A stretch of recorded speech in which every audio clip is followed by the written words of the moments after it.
amigos? Bienvenidos a un nuevo capítulo histórico de la Fórmula 1.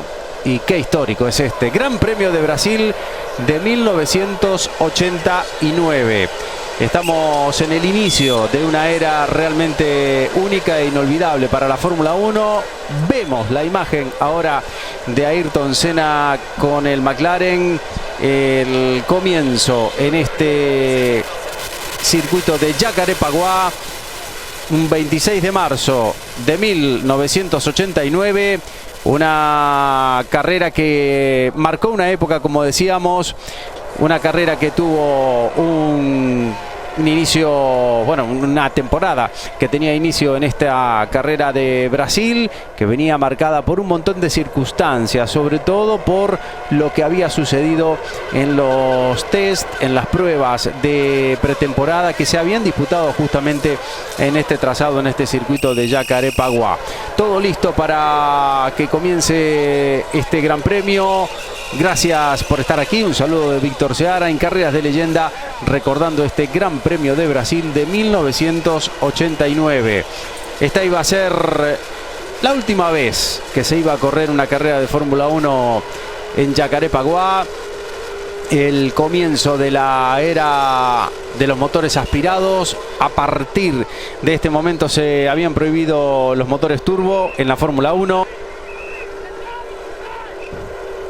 La imagen de la cámara on board de los Williams, los dos, tanto el de Butsen como el de Patrese, tantas novedades, tantísimas novedades que había en este comienzo de temporada, en este legendario circuito de Jacarepaguá, en el cual se había disputado el Gran Premio de Brasil desde 1981 de forma ininterrumpida, y que albergaría en este 26 de marzo de 1989 por última vez el Gran Premio de Brasil, para volver al escenario a partir de 1990, el escenario de Interlagos, en el cual había comenzado allá por el inicio de la década de los 70, pero a un escenario que sería completamente remodelado.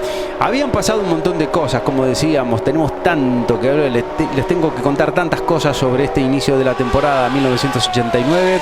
Fíjense, bueno, para empezar, el auto de Ayrton Senna adelante, repasamos la grilla de partida, están los autos en la vuelta de formación. Vamos a repasar lo que fue la clasificación, con Senna y Patrese en la primera fila, con Berger y Butsen en el otro Williams en la segunda.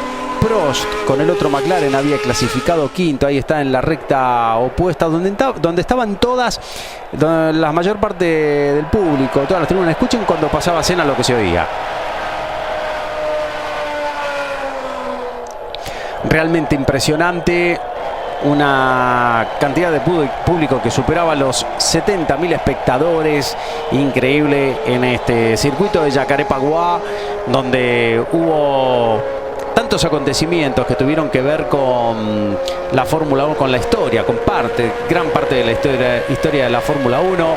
Había dicho 81, no, por supuesto que se había inaugurado en el 78, la primera vez este circuito con la Fórmula 1, donde justamente ganaba el argentino Carlos Alberto Reutemann con Ferrari. En el 79 y en el 80 volvía a la Fórmula 1 en esa lucha que siempre había entre Río y Sao Paulo.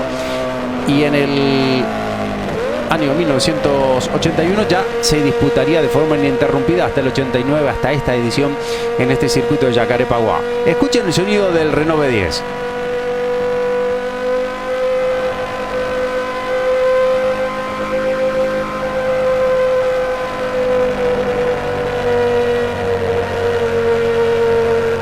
A marcha muy lenta, igualmente lo vamos a poder disfrutar después en carrera. Esa planta motriz de Renault que debutaba junto con Williams también en esta carrera. Honda había dominado los últimos años con el motor turbo, había sido campeón con el equipo Williams en el 87 y en el 88 con McLaren. Empezaba la nueva era de los aspirados, 3.500 centímetros cúbicos.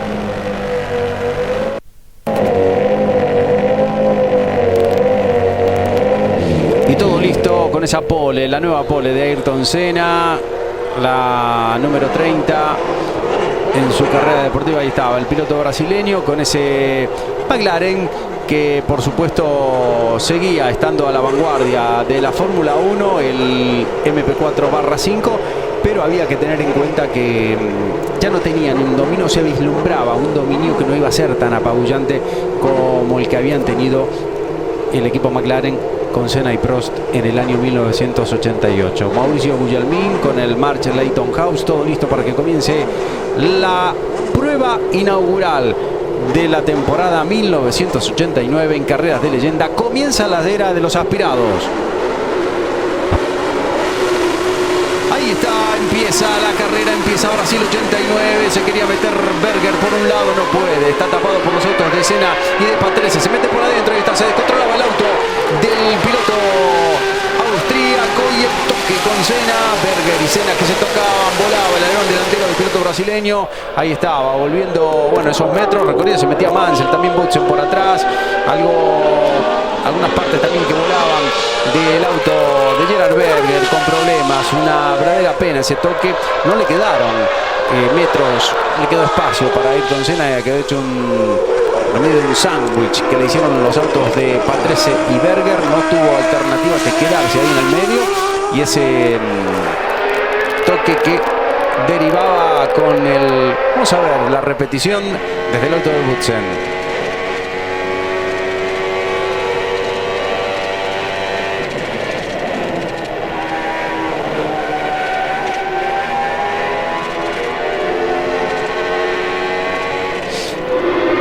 Tengo mis dudas, bueno, más que dudas, certeza de que no era exactamente el sonido que correspondía a la imagen que estábamos viendo de la cámara on board del auto del piloto. Y ahí estaba el problema definitivo para Gerhard Berger, que tenía que abandonar, como veíamos con la caja de cambios después de la colisión que tuvo con Senna, el toque que tuvo con Senna, el abandono por parte del piloto austríaco.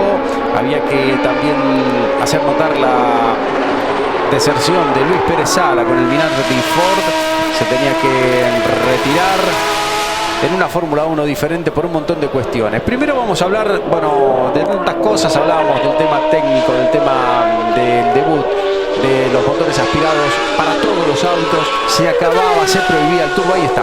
Vamos a hablar de lo que pasaba con Senna, en este caso, una reparación de la parte delantera, como vemos, para el piloto brasileño.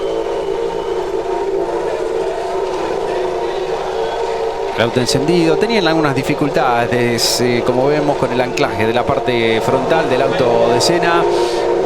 Allí lo vemos, los mecánicos del equipo McLaren trabajando en ese sector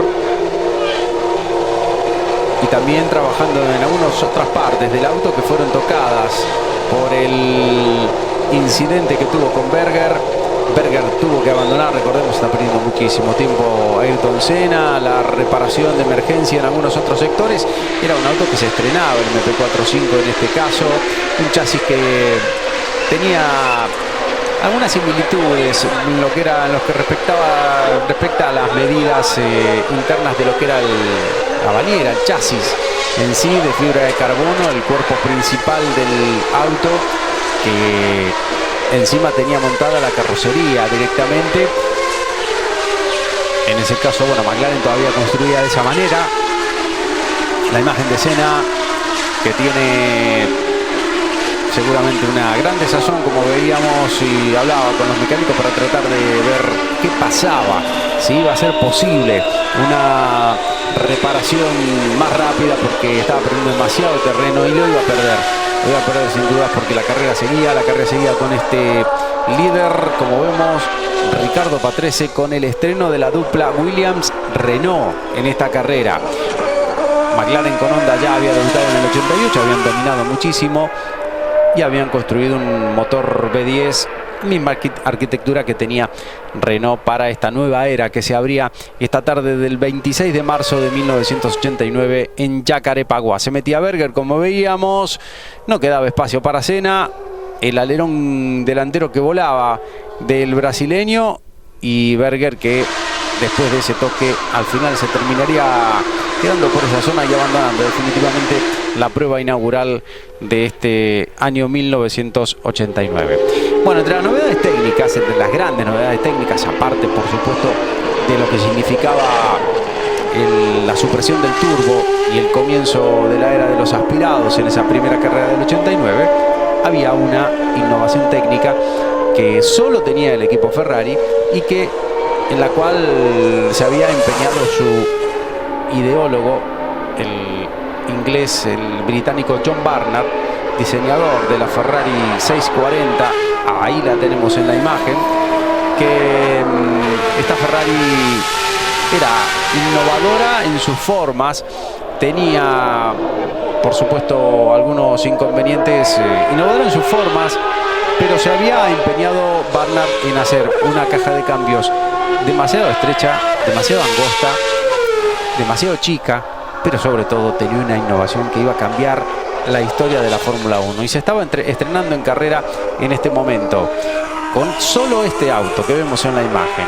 La caja de cambios semiautomática permitía a los pilotos mantener las manos sobre el volante durante todo momento, y algo que después, a partir de los años siguientes, o sea, fue a partir del año 91, perdón, cuando recién lo implementó el equipo Williams. McLaren lo tuvo a partir del año 92. Se tardó mucho para que todos los equipos tuvieran ese tipo de caja de cambios, y fue recién en la temporada 93 cuando todos pudieron tener ese tipo de innovación que a efectos prácticos para los pilotos era realmente muy importante, porque nunca sacaban la mano del volante, no tenían el cambio manual de toda la vida. Incluso el chasis de John Barnard no tenía espacios para... qué saltos había en Jacaré-Paguá, realmente increíble. Un asfalto muy desigual, con muchos baches, los que se pueden apreciar perfectamente en esas tomas frontales de los autos. Y este debut increíble de esta Ferrari 640 que cautivaba a todos por sus formas. Un auto muy lindo. Cuando tenemos problemas, cuando el belga Thierry Boutsen se tiene que retirar, fíjense el espejo retrovisor derecho, que ya no existe más, fruto de los trozos del auto de Senna que cayeron sobre el auto de Boutsen en gran parte, y por muy poco no le cayeron sobre el casco directamente al piloto de Williams, que como veíamos se tenía que retirar por problemas de motor. Estreno también en este caso del auto del Williams con el motor Renault, con el que inauguraba esa nueva época y esa innovación que estaba solamente en este auto. La caja de cambio semiautomática, uno de los McLaren debería ser el de Senna, que lo está siguiendo en la realización brasileña. Senna, que volvió a salir a pista con muchísimo tiempo perdido, volvía a tener problemas y lo pasaba en uno de los autos. Inconvenientes por todos lados para Senna, que había comenzado el año de la peor manera que se podía haber imaginado. Patrese, que tiene muy buen ritmo, pero también lo tiene Mansell, que viene segundo. Ahí está la Ferrari 640, la cual no tenía, en la que ni Ferrari ni ninguno de los pilotos tenían la esperanza de hacer ni por lo menos la mitad de la carrera. La confiabilidad del auto había sido un auténtico desastre durante toda la pretemporada. No habían logrado dar nunca en ningún momento más de 20 vueltas seguidas con el auto. Era imposible. Eso lo habían logrado, lo de las 20 vueltas o 18 vueltas lo habían logrado en alguna ocasión. Lo demás eran tandas de 4 o 5 vueltas y se rompía. ¿Cuál era el mayor problema? Otra vez veíamos el auto de Senna, que venía con problemas y se vuelve a detener. Allá a lo lejos veíamos detrás de Mansell el auto de Alain Prost, que viene tercero. No tenía la competitividad, no podían arrasar este año McLaren como lo habían hecho en la temporada 88, y ya lo estaban viendo, aunque sabían que iban a estar ahí arriba, que iban a ser competitivos por supuesto, pero la temporada empezaba de una manera diferente para McLaren. No había logrado esta Ferrari 640 que veíamos. Ahí está la clasificación actual en la vuelta número 5. 61 vueltas tienen que ser el total. Patrese, Mansell, Prost, Capelli, Warwick y Nannini. Allá aparece al fondo Prost, Capelli con el March. Una gran actuación. Ya había tenido un muy buen desempeño Capelli en los test de pretemporada que se habían desarrollado en este circuito de Jacarepaguá, y de los cuales vamos a hablar largo y tendido, porque no solamente se presentaron un montón de novedades que la Fórmula 1 necesitaba para esta temporada, probar muchísimo, pero sobre todo por ese tremendo accidente que sufría Philippe Streiff en esas pruebas, en esos test de pretemporada, y que determinaron que nunca más pudiera volver a caminar. Lo dejaron, quedó en silla de ruedas el piloto francés para el resto de sus días. Y un toque de atención acerca de la seguridad, no solamente de Jacarepaguá, sino también sobre todo de los autos, de la estructura de los autos de Fórmula 1, y también de la atención médica y de la atención de los auxiliares en los test de pretemporada o test privados fuera de lo que era el ámbito de un gran premio. Pero bueno, vamos a hablar de eso y de mucho más. Volvamos al tema de Ferrari, cuando Mansell se está acercando muchísimo a la posición de Riccardo Patrese. Allí lo vemos al piloto italiano, que quería un gran protagonismo como lo había tenido en tantas temporadas. Fíjense que Patrese, por ejemplo, había comenzado en la temporada 1981 como gran protagonista. Había subido al podio Patrese justamente en esa memorable carrera ganada por Carlos Alberto Reutemann en 1981, y que significó la aparición del cartel famoso Reutemann-Jones, Jones-Reutemann, mejor dicho, en el muro del equipo Williams, y que Carlos Alberto Reutemann finalmente no hizo caso omiso a ese famoso cartel que determinó el futuro de todo aquel controvertido año 1981, cuando Mansell está cada vez más cerca del auto de Patrese, como lo vemos, el león británico que viene con todo. Pero hablando de vuelta nuevamente de esa confiabilidad del equipo Ferrari, no habían sido capaces de dar muchísimas vueltas durante la pretemporada, en Fiorano, en ninguna parte. De hecho, habían seguido teniendo problemas en los días previos, tanto el viernes como el sábado, en este circuito de Jacarepaguá. En los test de pretemporada que se hicieron aquí, lo mismo, exactamente lo mismo, en Fiorano igual. En la prueba de tanques llenos, que todavía se hacía en esta época de la Fórmula 1, habían hecho 2 vueltas cada uno de los autos, 2 Berger y 2 Mansell. La esperanza de terminar la carrera era prácticamente nula para Ferrari.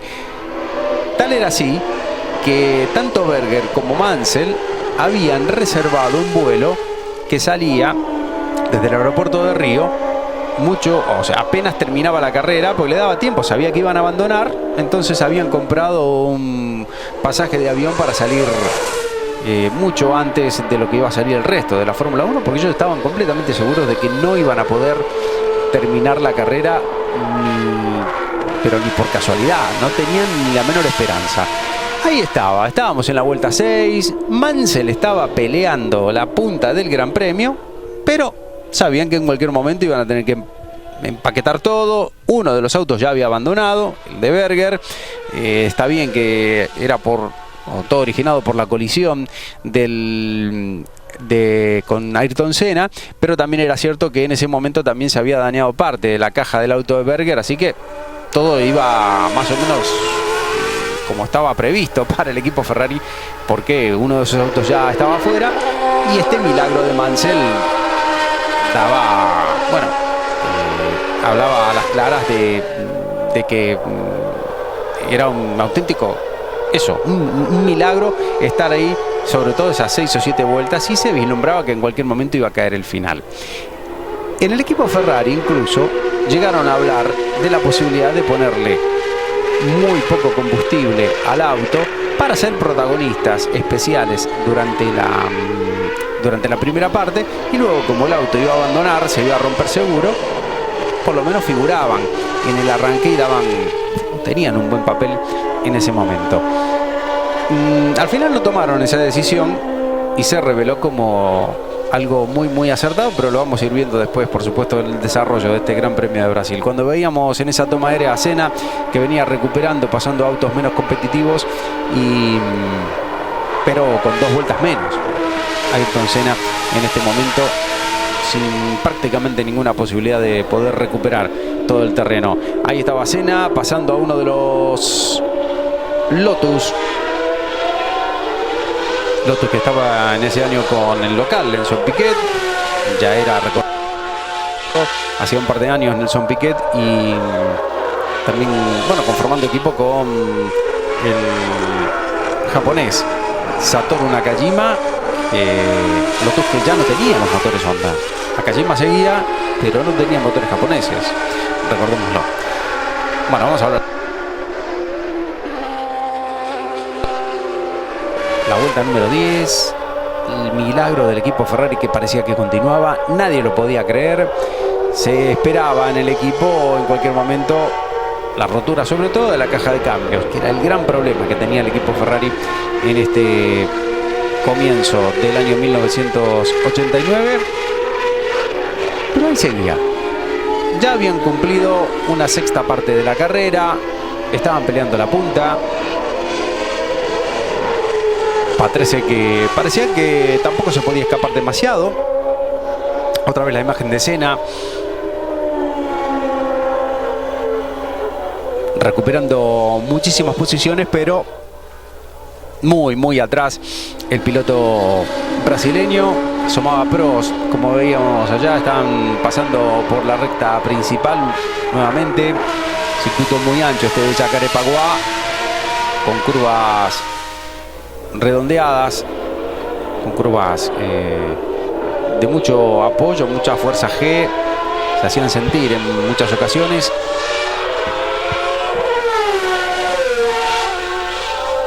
Una imagen que se había tornado característica para la Fórmula 1 durante esa década de los 80, prácticamente al completo, con esa aparición en el año 78 solamente de Jacarepaguá, para retornar en el 81 y seguir como sede del Gran Premio de Brasil hasta el año 1989, justamente la edición que estamos recordando hoy. La parada del tricampeón del mundo, del local, Nelson Piquet. Local, bueno, local era por brasileño, no local porque fuese justamente de ahí. Piquet desde Brasilia, lo que es la capital política de el país de Senna y de Piquet, y Senna de Sao Paulo. Había muchas ganas y muchos movimientos políticos para que la carrera volviese a Interlagos desde hacía tiempo, y ya se estaba barajando esa posibilidad de volver a Interlagos en un futuro cercano. Finalmente se implementaron las obras poquito tiempo después de este Gran Premio.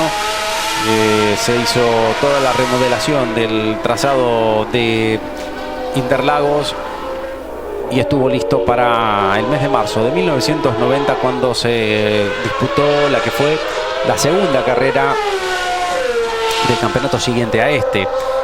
Y una carrera, un circuito este de Jacarepaguá, que decíamos que estaba de alguna manera sentenciado después de lo que había ocurrido en los test de pretemporada. Fue utilizado todo este problema con el accidente de Filipe Streiff para hacer fuerza para que se terminase el Gran Premio de Brasil en Jacarepaguá, y finalmente el poder político de Sao Paulo lo logró.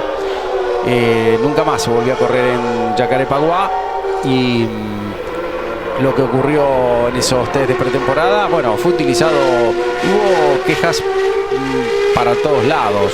Primero la prensa, hablando del accidente de Streiff, la prensa francesa señaló que el verdadero causante de las lesiones del piloto francés había sido justamente la mala atención que había tenido, sobre todo en el momento que lo extrajeron del auto en el circuito de Jacarepaguá, y que eso le provocó lesiones irreversibles que no le impidieron volver a caminar. Por otro lado, la prensa brasileña y las autoridades también brasileñas señalaron que en realidad el causante había sido algo que era real, que fue la desaparición del roll bar, de la barra antivuelco. Fíjense quién está ahí parando en boxes. Vamos a ver muchas paradas en boxes para cambiar neumáticos, de todos, de los de atrás, de los líderes, de todo el mundo. Este era Johnny Herbert, que debutaba en esta carrera. Específicamente hay que recordarlo, que el británico debutaba. No era un debut cualquiera, no era un debut cualquiera, porque se estaba recuperando todavía Johnny Herbert de su tremendo, terrible accidente en Brands Hatch con la Fórmula 3000. De hecho, Herbert no podía caminar, estaba con muletas, llegaba acompañado, le tenían que subir al auto en andas y meterlo dentro del cockpit porque no podía caminar. Y así se subió, así debutó, no quería dejar pasar de largo la oportunidad, y luego lo veremos, pero realmente le fue muy, pero que muy bien al británico. Volvemos a hablar de esa lucha que hubo sobre la sede, sobre todo lo que quedó alrededor de ese accidente de Philippe Streiff. Y era notable, bueno, la rotura del roll bar, de la barra antivuelco del AGS del piloto francés. La prensa local dijo que la atención posiblemente no había sido perfecta, pero que también el auto había sufrido muchísimo. Está Gerhard Berger ya cambiado y listo para irse, porque por supuesto tenía clarísimo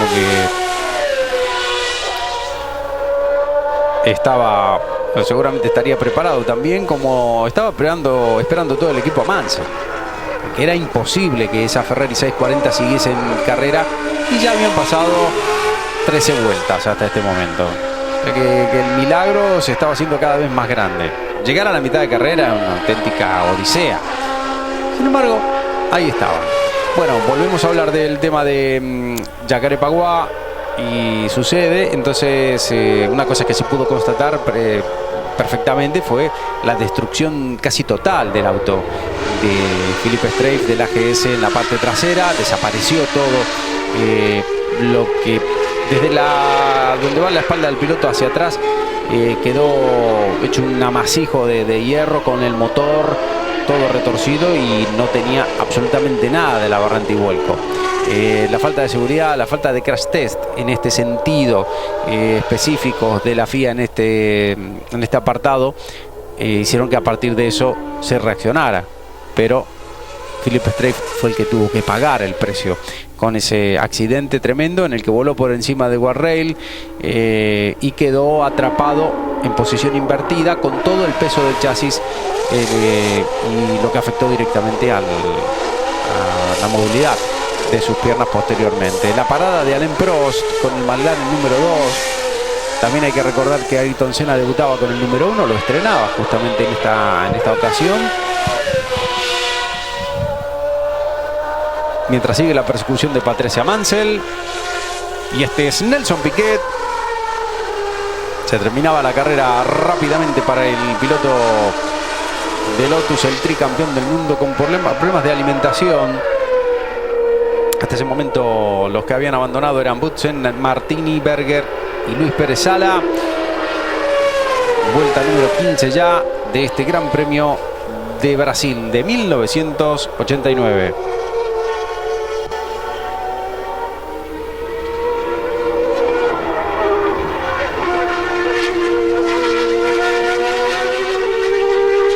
La imagen del auto de Riccardo Patrese, veterano ya de la Fórmula 1, y con una gran oportunidad también para él.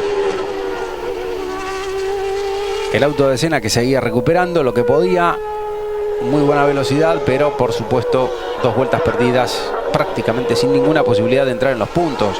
salvo una debacle grande, que se podía llegar a dar en un arranque de temporada, se podía llegar a dar, sobre todo porque la confiabilidad en aquellos tiempos era una cuestión completamente diferente a lo que fue años después. Era algo muy distinto. Los autos se rompían mucho y sobre todo porque también estábamos en el arranque de una nueva temporada con un cambio brusco grande de reglamento. Y aparte de eso, el tremendo calor y la tremenda humedad que había esa tarde del 26 de marzo en Río de Janeiro estaba haciendo y seguramente iba a hacer estragos en la mecánica de todos los autos. La imagen a lo fondo de Mauricio Gugelmin con el March, patrocinado por Leyton House. Y Mansell, que lo va a intentar. Ahí está Mansell por afuera. Una maniobra exagerada al estilo del león inglés, que se mete primero.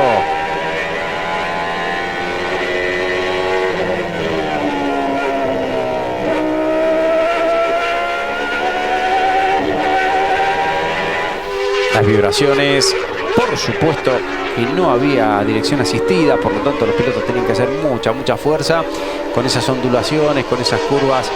Había que tener realmente mucho talento para estar ahí arriba. La repetición de la maniobra de Mansell, que pisó incluso la parte muy sucia, casi poquito la parte externa, como veíamos,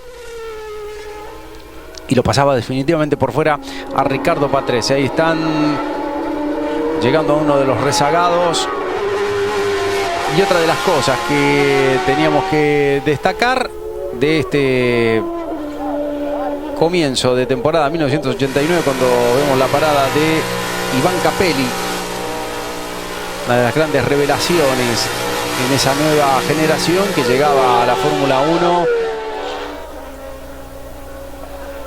Autos muy perfilados ya para lo que sería la década de los 90, y ese diseño de Adrien Newey que ya estaba empezando a dar sus primeros pasos.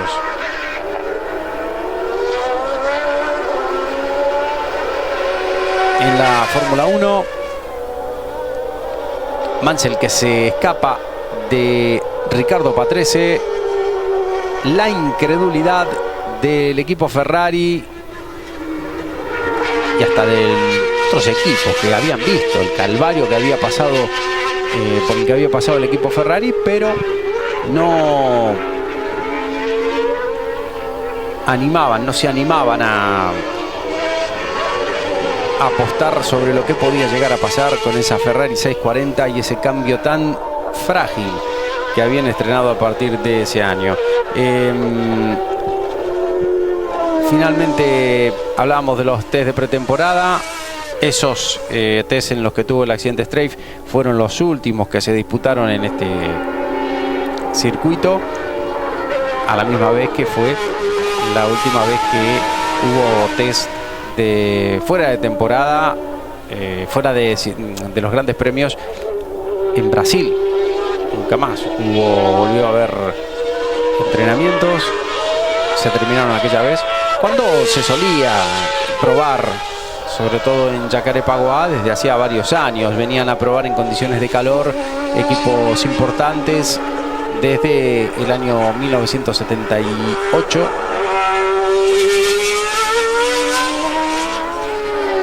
Probaban en Brasil y en alguna ocasión, en el 79, 80 y 81, también se acercaban hasta Argentina a probar en épocas diferentes, pero todo cambió a partir ya de esa temporada 89. Se siguió probando en Brasil, luego en Argentina ya no se probó más y aparte se dejó de correr, y a partir de esa temporada 89 ya se dejó definitivamente de probar y de correr en Río de Janeiro. Se puede decir que esta tarde del 26 de marzo de 1989, sin lugar a la equivocación, esta tarde del 26 de marzo del 89 se terminó la Fórmula 1 en Río de Janeiro. No volvió nunca más. Y justamente en este predio de Jacarepaguá, unos cuantos años después, exactamente 25 años después, se disputaron las Olimpiadas. Bueno, no, 27 años después exactamente se disputaron las Olimpiadas de Río de Janeiro. En ese mismo lugar se demolió el trazado de Jacarepaguá, la parada de Warwick con el Arrows que había tenido los motores Megatron Turbo hasta el año anterior, motores que ya no podían participar y pasaron a tener motores Cosworth. El trasero que estaba rodando, estaba levantado el auto en la parte trasera.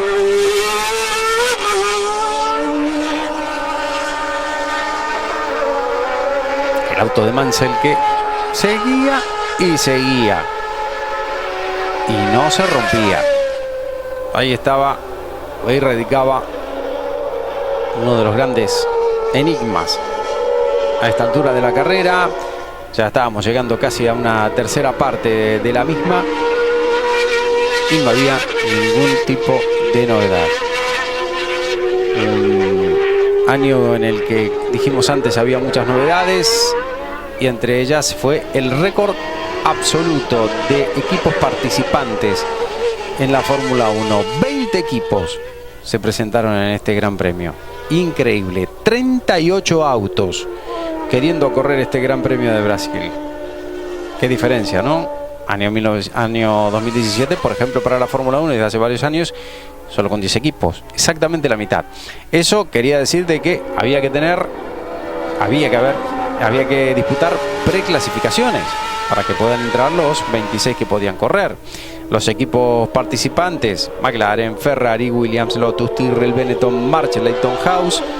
Ahí justamente vemos a uno de los miembros del equipo, Mauricio Guglielmin, el brasileño de Santa Catarina. El cambio de neumáticos. Hablamos de todos los equipos. Bueno, McLaren, Tyrrell, Williams, Brabham que volvía con el Betty 58, el diseño del argentino Sergio Rinland, motor Jet. Y también estaban los equipos Arrows, Lotus, March, Osella, Benetton, Dallara, Minardi, Ligier, Ferrari, Lola, Coloni, Eurobrum, Saxpeed, Onyx, Rial y AGS. Todos esos fueron los que estuvieron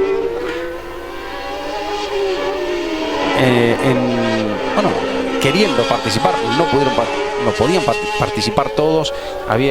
Se necesitaban preclasificaciones y justamente en este Gran Premio, para empezar con las mismas, quedaron fuera 13 autos, nada más ni nada menos. En este Gran Premio, bueno, 14 contando al de Philippe Streiff, que no se presentó a Agencia. Ahí estaba la parada del líder, ahí estaba la parada de Mansell.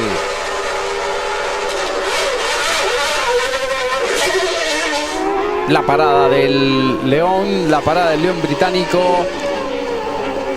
Este es Ayrton Senna, que había vuelto a la carrera, pero que estaba muy atrás, a punto de recuperar una vuelta con respecto a Mauricio Guglielmin.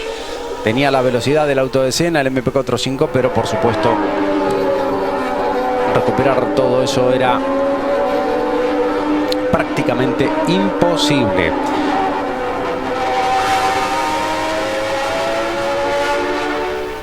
Allí lo vemos al brasileño con algunos trozos de cinta, con lo que intentaron reparar después del toque que tuvo con Berger en ese sector. Problemas que se iban a ir incrementando durante el pasar de las vueltas. Eliminados hasta ese momento en la preclasificación. Quería hacer un listado porque había nombres realmente importantes como Martin Brundle.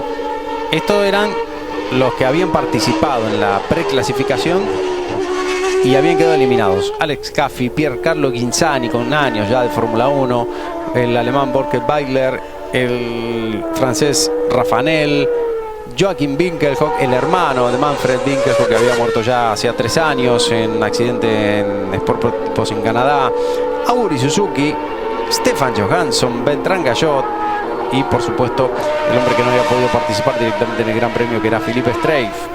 El equipo Onyx, que empezaba su historia en la Fórmula 1 en esta temporada, con Stefan Johansson y Bertrand Gallot, quedaban con los últimos tiempos disponibles.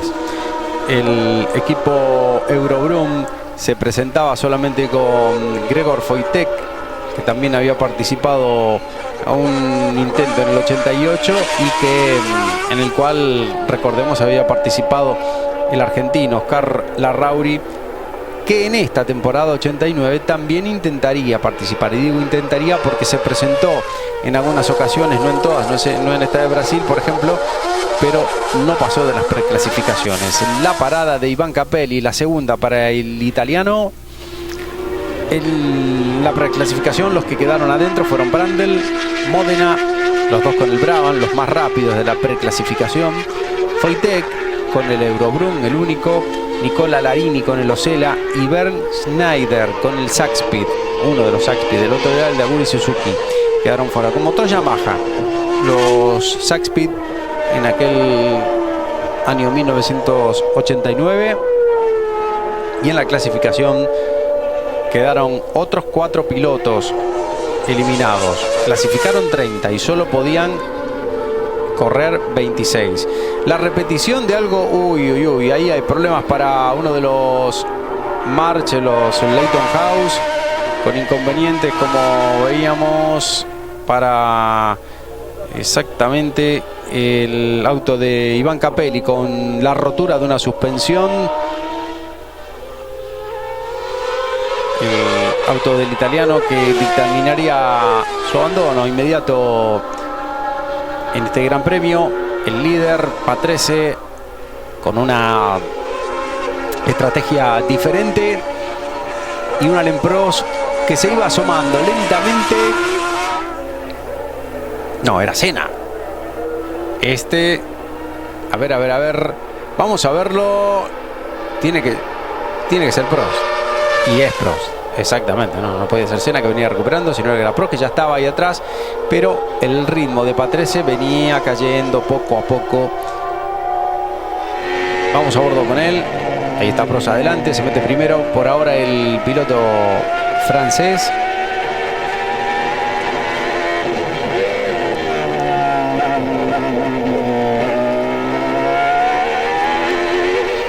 Ahí lo vemos.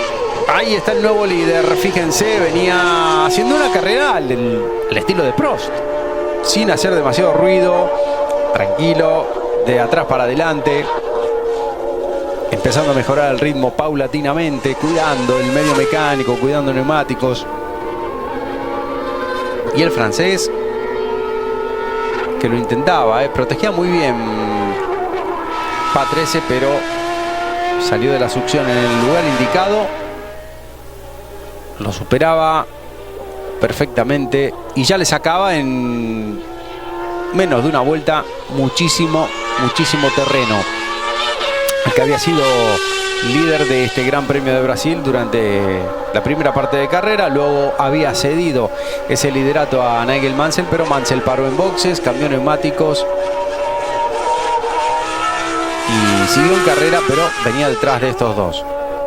Y ya era un verdadero milagro para Mansell seguir en carrera con todo lo que habían pasado, como dijimos antes, en esa pretemporada. Seguimos enseguida en Carreras de Leyenda en Brasil 89.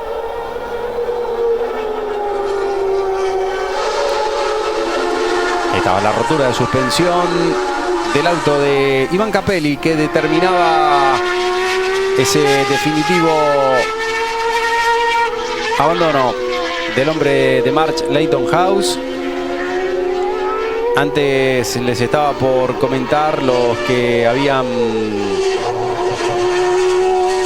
intentado clasificar para la carrera. Clasificaron, mejor dicho, pero no pudieron, no estaban habilitados para largar. Clasificaron 30 autos y los que quedaron afuera fueron Roberto Moreno con el Coloni Gregor Foytek con el Eurobrum, René Arnoux con el Ligier y Yannick Dalmas con el Lola Lamborghini.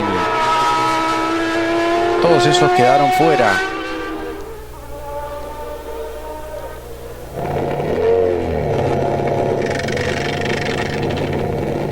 El auto de Patrese y el momento en el que Nigel Mansell, que venía recuperando ya después de su parada en boxe de cambio de neumáticos, le superaba al final de la recta opuesta.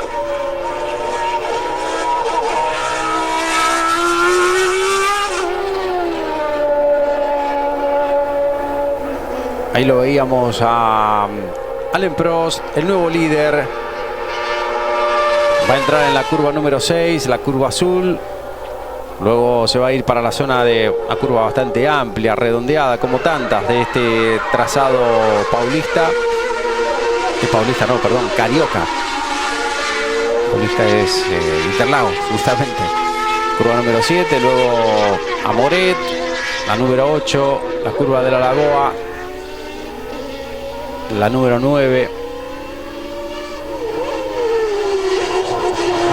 Unos boxes que estaban en la parte interna, como en la parte central. El circuito de Jacarepaguá, que para el año 95 se transformó para recibir a la IndyCar con una especie de trapecio. Bueno, un trapecio no, un trapecio real. Ahí está, va a entrar en la curva número 1 Alain Prost para adaptarse a la IndyCar, kart en aquel momento. Y luego, ya cuando no se corría Fórmula 1, por supuesto, años 90, mediados de los 90, y que unos años más tarde incluso fue mutilado en uno de los sectores de las curvas 4 y 5, para ser demolido definitivamente ya en el año 2011, cuando se determinó que se disputarían ahí los Juegos Olímpicos de 2016 en Río. Alain Prost con la persecución de la Ferrari 640 de Nigel Mansell, al cual lo tiene cada vez más cerca. Recordemos que Mansell fue el único que paró a cambiar neumáticos, por lo tanto viene con una mejor competitividad. En esta época los autos todos tenían el mismo el mismo combustible, comenzaban casi todos con una cantidad similar, no había reabastecimientos de combustible.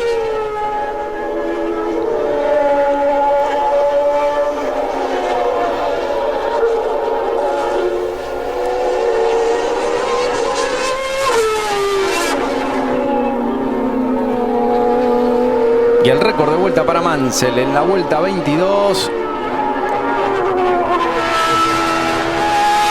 Estamos ahora en la 24 exactamente. Muy poco a poco nos acercamos a la mitad de la carrera. Sigue mandando Prost. Mansell, que increíblemente sigue en carrera cuando faltan un poquito todavía, ya para la mitad de carrera, como decíamos. Y ahí viene el león inglés con muchas ganas.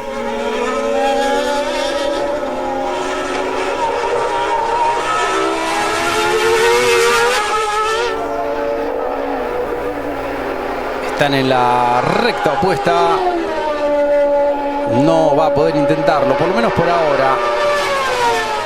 Nigel Mansell, este sí es Senna. Ahí está recuperando, superando autos que estaban más atrás en la clasificación, pero más bien recuperando terreno con respecto a los líderes. Mansell, que parecía que lo iba a intentar ahí en la llegada a la curva 9.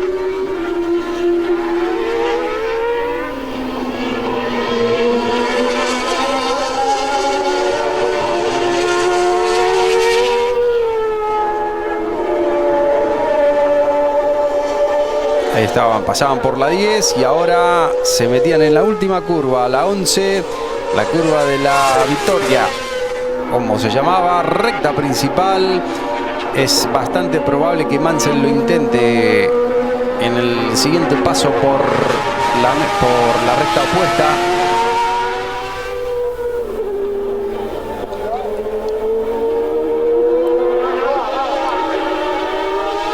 Circuito de Jacarepaguá, que más tarde no, se llamaba Autódromo Internacional Nelson Piquet.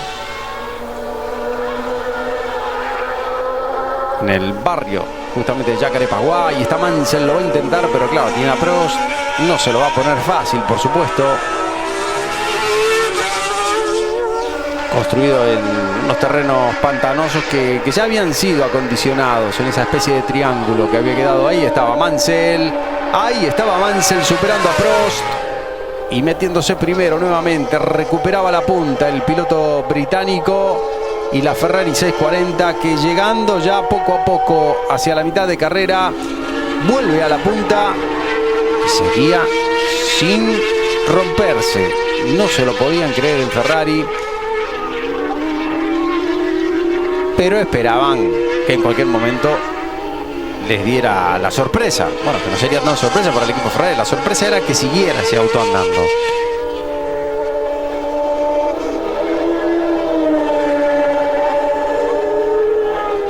Ahí está Mansell entrando otra vez por la meta.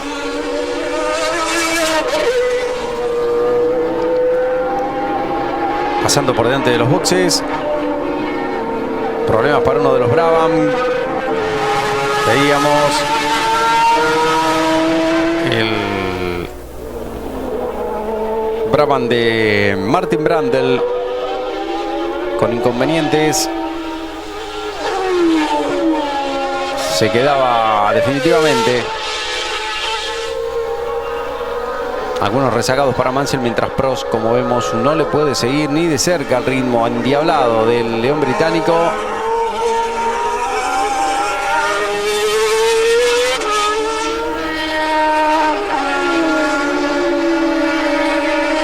Muy difícil meter al auto para un equipo nuevo. Bueno, también eran equipos muchísimo menos profesionales, aunque era la Fórmula 1, pero bastante menos de lo que fueron años después, por supuesto. Los grandes, como siempre, seguían mandando, sin ningún lugar a dudas, pero toda esa confiabilidad. Y esta vuelta número 29. Ya estamos, cuando pase por meta, llegará teóricamente ya a lo que es la mitad de la carrera.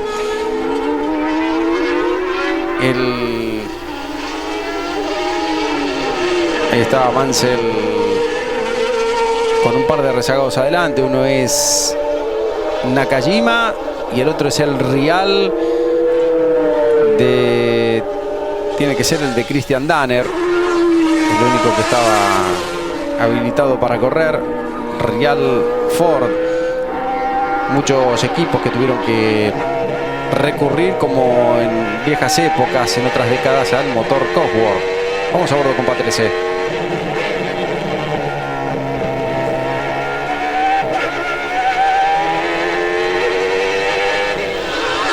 La cámara muy linda, la podrían haber dejado con más tiempo, pero quitan muy rápido.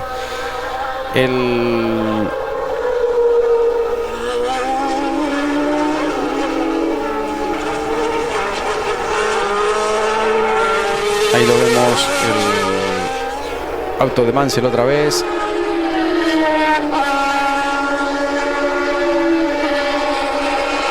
Recta opuesta, el hombre que volvió a la punta exactamente en la mitad de la carrera. El león inglés, con saltos tenía en ese sector el circuito de Jacarepaguá. Williams, que debutaba, recordemos, con el... Bueno, vamos a hablar hablábamos de todo, vamos a hablar un poquito de Ferrari, ya que lo tenemos en la imagen, justamente, aunque tenemos unos cuantos equipos para repasar.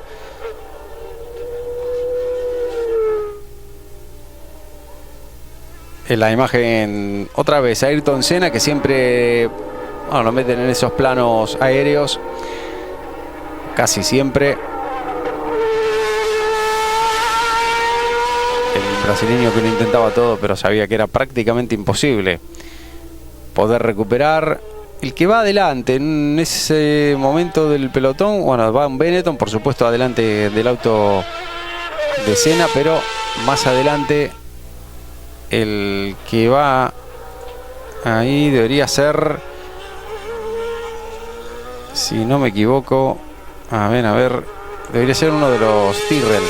Ahí está, Mansell, Prost, Warwick, Herbert, Guglielmini, Patrese. Fíjense cómo se vino para atrás Patrese con problemas y fíjense dónde estaba con ese Benetton el debutante Johnny Herbert. En cuarto lugar, impresionante el debut del inglés, todavía convaleciente de ese tremendo accidente que había tenido en el circuito de Brands Hatch.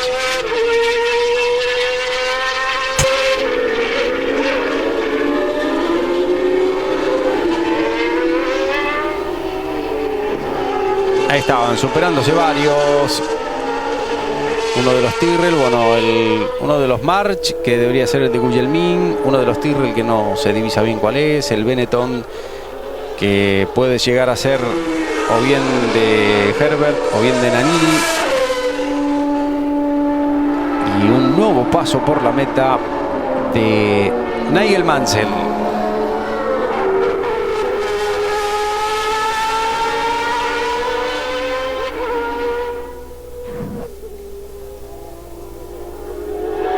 Ahí estaba la Ferrari 640, diseño de Barnard, el diseño original. Y la prensa italiana, en visto lo que podía llegar a pasar en términos de confiabilidad en este Gran Premio, ya le estaba pegando bastantes palos a el equipo, sobre todo al británico, al equipo también, por haber confiado en la idea de forma ciega prácticamente de construir un auto novedoso, pero que no tenía nada de fiabilidad y confiabilidad. Nannini, el hombre, ahí estaba Mansell, Nannini parando en boxes, cambio de neumáticos, compañero de Herbert.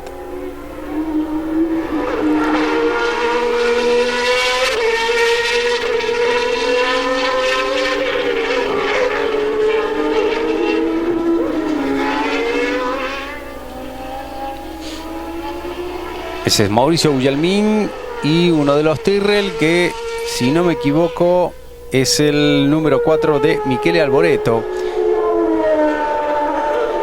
Me da la impresión de que era él. El otro Tyrrell es el de Jonathan Palmer, pero estaría casi seguro que era el de Alboreto.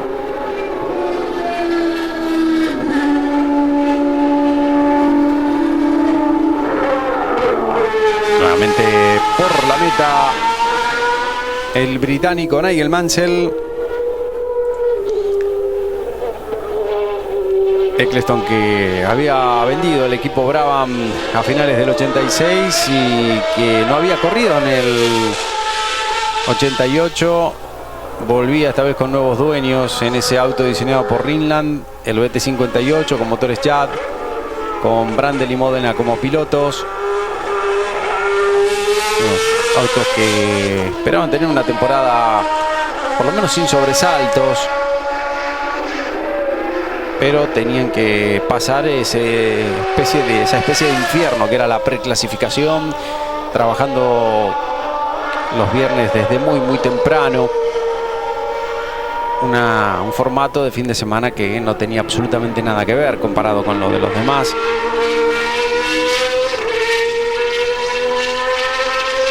El equipo Tyrrell que mencionábamos antes, que tenía motores Cosworth versión DFZ, que daban unos alrededor de 550 caballos de potencia y que eran preparados por Brian Hart, el gran preparador británico. Se mantuvo en Fórmula 1 por unos cuantos años, después en la década de los 90. Igualmente Hart no solamente hacía la preparación de esos motores Cosworth DFZ para Tyrrell, sino que también lo hacía para los equipos Arrows y el nuevo equipo Onyx. Ese chasis 018 que mantuvo las líneas generales de lo que iba a ser el auto también de 1990, aunque por supuesto cambió radicalmente a principio de la temporada siguiente. Una idea de Jean-Claude Millot, aunque el auto era un diseño de Harvey Postlethwaite. en colaboración con Jean-Claude Millot, gran conocedor de la parte aerodinámica también de los autos, y que fue el creador del primer auto con la trompa elevada, y que fue el Tyrrell, la base de este 018, que fue el Tyrrell del año 1990, que tan buenos resultados le dio. Justamente en el equipo Tyrrell, a lo largo de esta temporada, exactamente en el Gran Premio de Francia, era cuando iba a hacer su debut un jovencito campeón de la Fórmula 3000 llamado Jean Alesi. Mientras que los pilotos titulares de este Gran Premio de Brasil en Tyrrell eran los experimentados Alboreto y Jonathan Palmer, que eran unos, bueno, con ese conjunto para ir en mitad del pelotón para atrás. Tenían mayor competitividad, ni tampoco aspiraban a mucho más. No podían hacerlo. En términos de presupuesto también, tampoco el equipo Tyrrell. Gugelmin, ahí lo veíamos. Salem Prost se encontraba con uno de los Lotus. Solo puede ser el Lotus de Nakajima, porque el otro se quedó fuera hace rato con Nelson Piquet. El equipo Lotus, sin esos motores Honda, que se había decidido concentrar solamente en McLaren, algo diferente para Lotus, que había tenido en la temporada 88 compartiendo equipo motores Honda con McLaren. Sin embargo, para esta temporada las cosas se determinaban. Como decíamos, a pesar de todo, Nakajima seguía en el equipo. Lo digo por todos aquellos comentarios y aquella participación de Nakajima en el equipo, porque tenía la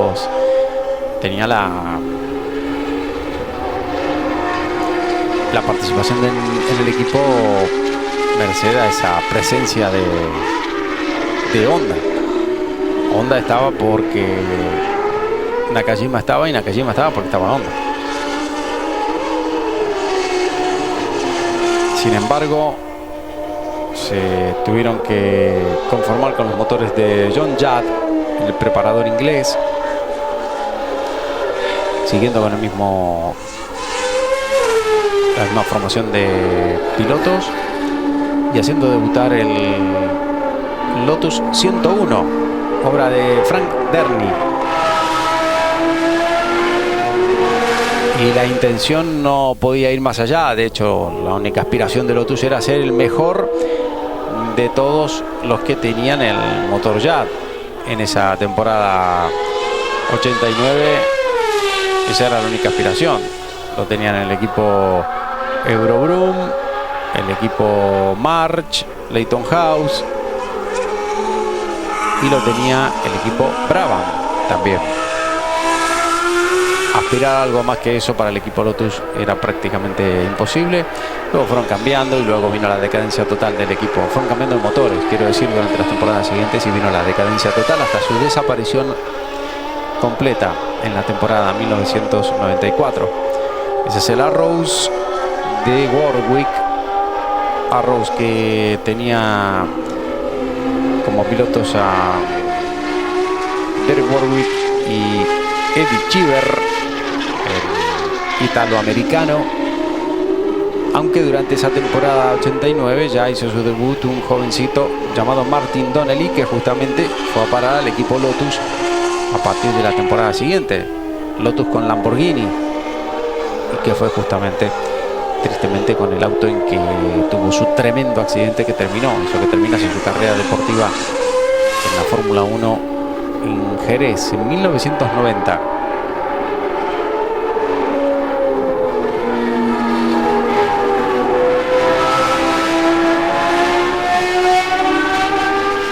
Eran otras épocas a nivel de seguridad para la Fórmula 1, que daba pequeños avisos, que daba algunos toques de atención para la intervención de la Federación Internacional, la FIA ya en aquel momento, pero que parecía que no había escarmentado con la atención de un piloto en pruebas, como sobre todo después de lo que había pasado con Elio De Angelis en Paul Ricard en el 86.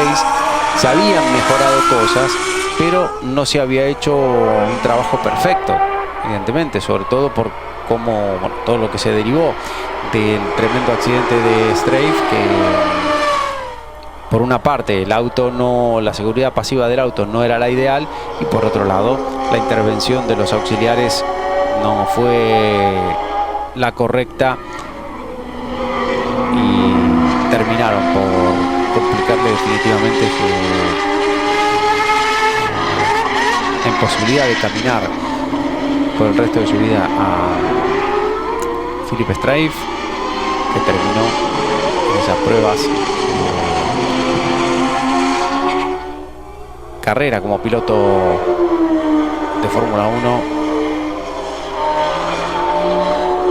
Superaba a Eddie Cheever, Alain Prost, de un nuevo paso por la meta. Ahí estamos en la imagen otra vez con Prost y con Cheever. Cheever que corrió todas las carreras, y Warwick, como dijimos antes en el equipo de Arroz, que solamente se perdió una. Ahí lo vemos a Warwick, que lo reemplazó Martin Donnelly. Y no pueden sacar el problema con la trasera derecha. Ese auto, señores, diseñado por alguien que ya estaba muy le ponían adelante el lollipop y seguía avanzando, no le hacía mucho caso. Diseño de Ross Brown. Este auto, le decían a Warwick que no salga, pero salía igual.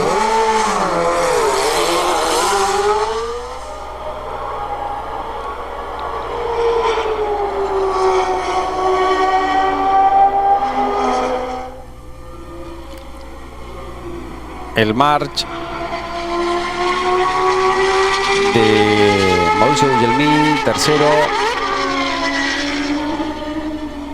Querían repetir una temporada exitosa como la que habían tenido ya en el 88.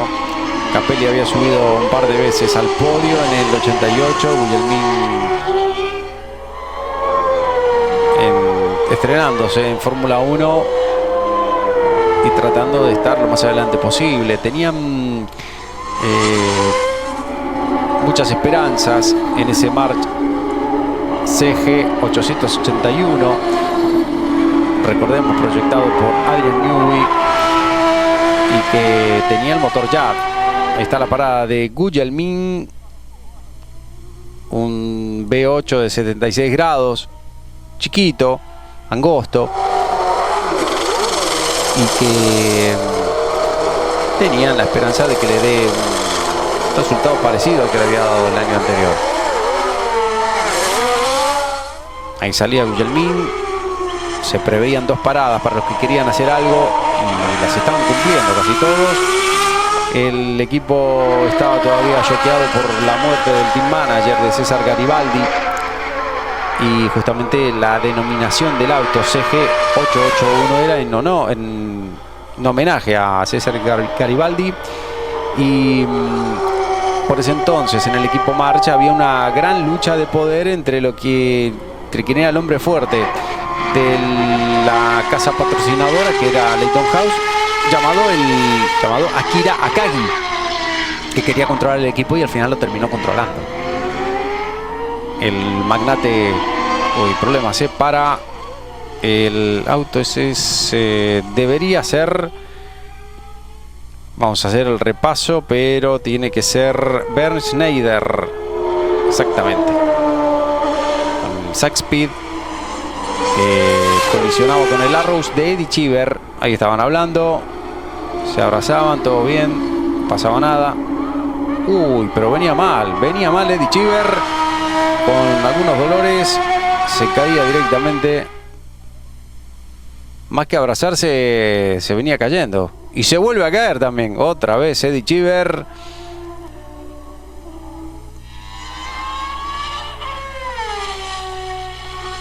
Dos veces se terminó cayendo en la leca caminando. Tiene un problema con el pie derecho, con la pierna derecha. Ahora le ponen la camilla, no se quiere subir, quiere seguir caminando. Ahora parece que todo iba mejor.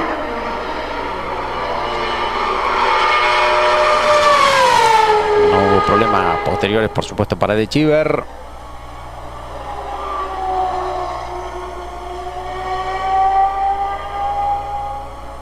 La imagen del único March que sigue en carrera del local Mauricio Gugelmin, que estaba cumpliendo una actuación realmente destacadísima delante de su público, así como otros. Mientras adelante Mansell seguía sin novedades y parecía increíble, pero el auto, la Ferrari, no se rompía. Ahí está la clasificación de la vuelta número 37. Mansell, Prost, Gugelmin, Warwick, Patrese, que seguía por ahí.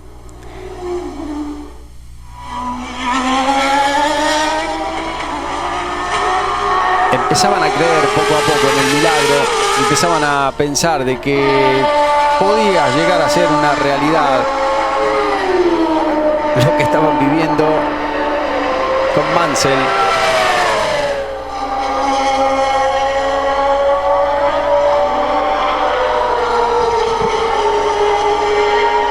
Ahí estaba el león inglés y esta era la parada de Nannini, otra vez.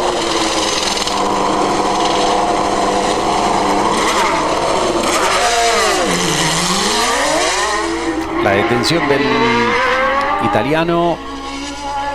Benetton, que tenía los Cosworth versión HB, siempre fue un equipo de jerarquía para Ford.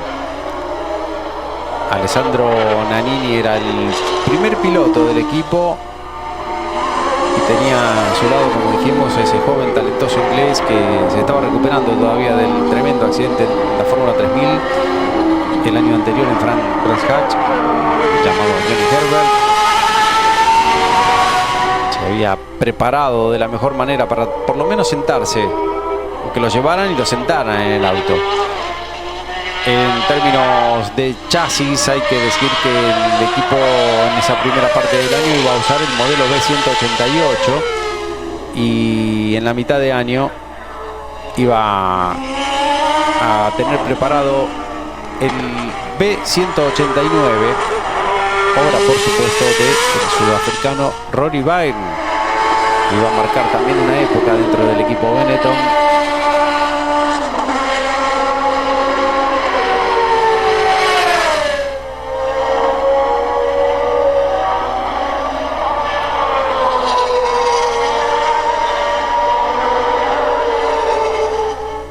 Uno de los AGS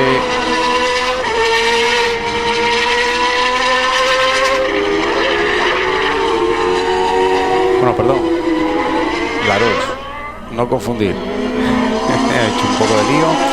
Ese es el Lola Larousse, se denominaba de la misma manera. Motor Lamborghini 3512. Tantos equipos, 20 equipos, recordemos, ¿no? 20 equipos.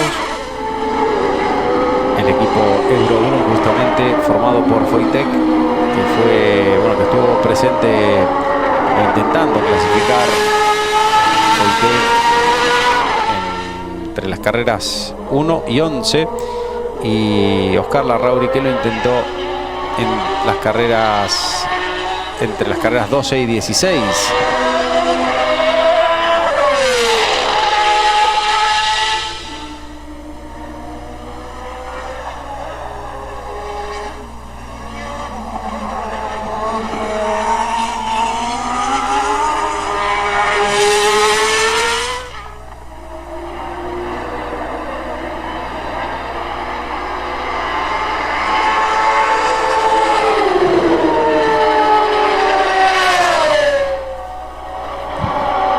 Recta puesta para Mansell, los saltos característicos en ese sector del circuito, con un auto que seguía y seguía ante la incredulidad del piloto, del equipo. Mansell, que ya sabía que iba a perder el avión que había reservado, pero no tenían ninguna idea de lo que podía llegar a pasar igualmente. Habían pasado ya ampliamente la mitad de la carrera, entraban en el último tercio de la misma, con 19 vueltas todavía en este momento para el final, 18 para el final. En este momento, corrección de Mansell ahí en la entrada de la última curva, la curva 11. Y 17 ahora, el récord de vuelta de Alessandro Nani con nuevo neumático. Recordemos que había parado en un par de ocasiones, justamente. Pero había que resaltar algo. Mansell estaba teniendo problemas. El problema que tenía era que el volante no estaba bien ubicado. Empezaron los nervios para el equipo, empezaron los nervios para Mansell, que adentro del auto no sabía qué hacer para ubicar el volante de la mejor manera. En algunos momentos parecía que se le iba a salir del todo. La desesperación de Mansell, que era un tipo muy visceral y que no sabía exactamente qué era lo que podía llegar a hacer en una situación así. Otro de los problemas era que no había demasiados volantes de recambio. Había uno que no se sabía si tenía solamente uno, el equipo, pero nunca se había probado. No sabía si iba a funcionar o no. Si lo ponían en el auto, a lo mejor funcionaba, o a lo mejor no funcionaba nunca. Y se acabó la carrera, se terminaba la carrera ahí. Era la única posibilidad que tenían, parar en boxes e intentar hacer el cambio del volante lo más rápido posible, algo que no habían hecho nunca, y menos con un volante que no habían utilizado prácticamente. Vamos a bordo con Patrese.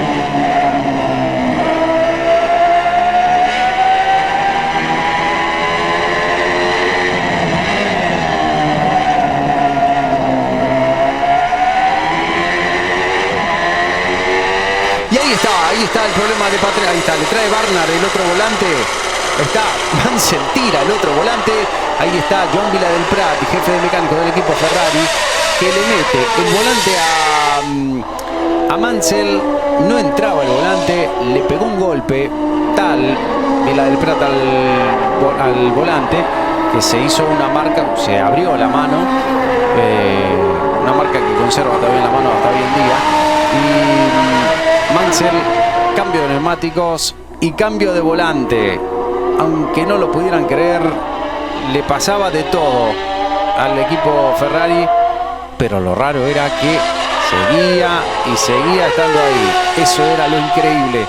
Y ahí estaba Mansell, adelante de Patrese. Ya estábamos en la vuelta 45. Quedaban 15 y fracción. Y sin embargo, ahí seguía la Ferrari número 27 en carrera. Era la primera carrera de Mansell en el equipo Ferrari. Otra de las cosas que se producían por primera vez en este Gran Premio. El debut de Mansell en Ferrari, el último piloto que Enzo Ferrari había elegido personalmente. Ferrari había muerto en el mes de agosto del 88, recordemos, solo unos meses antes de esta carrera. Y había sido el último piloto que había contratado en persona Enzo Ferrari. Entrando a boxes, Ricardo Patrese,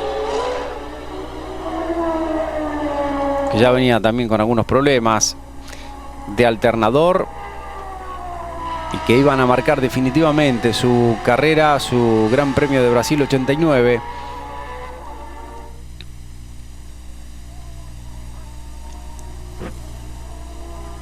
Ese es Smile, y ahí estaba la parada de Patrese.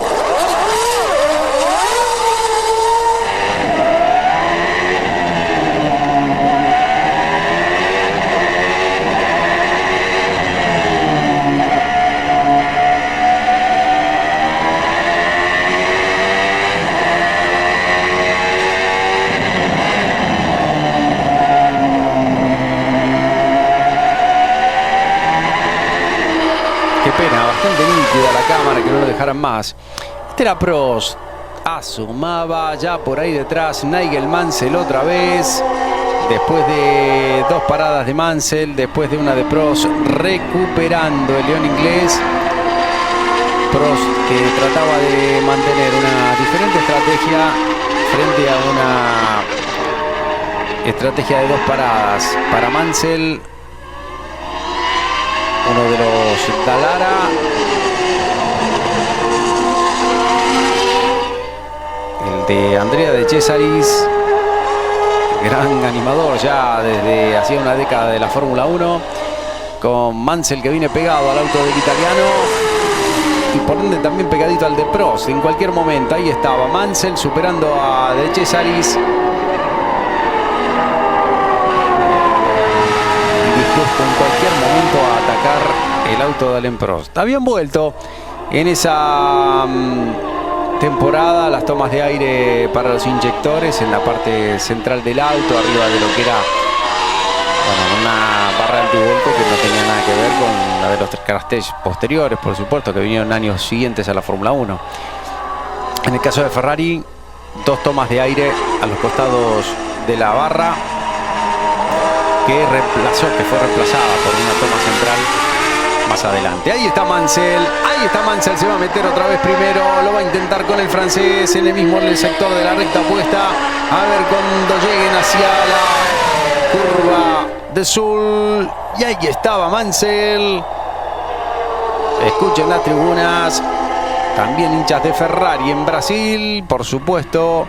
Se metía primero la Ferrari número 27 de Mansell. Allí estaba el sorpaso y la recuperación por parte de Mansell del liderato en este Gran Premio de Brasil 89. Realmente impresionante el andar. Y seguían perplejos en el equipo Ferrari y también en otros equipos sobre ese andar tremendo que tenía el británico, no solamente en términos de ritmo, porque sabían que podían tener un auto competitivo, pero sobre todo por esa inesperada confiabilidad que estaban teniendo en esta primera prueba, la prueba inaugural de la temporada 1989 que estamos recordando hoy en Carreras de Leyenda, en Canales hoy en Latinoamérica.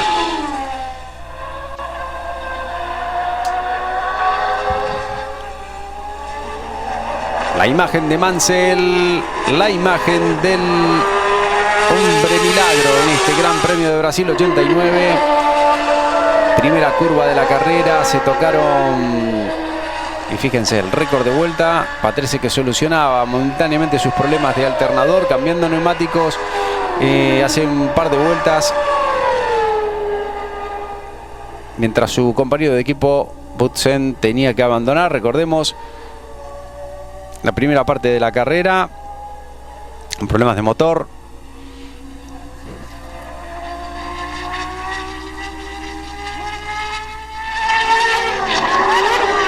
Senna que seguía en carrera con 2 vueltas menos.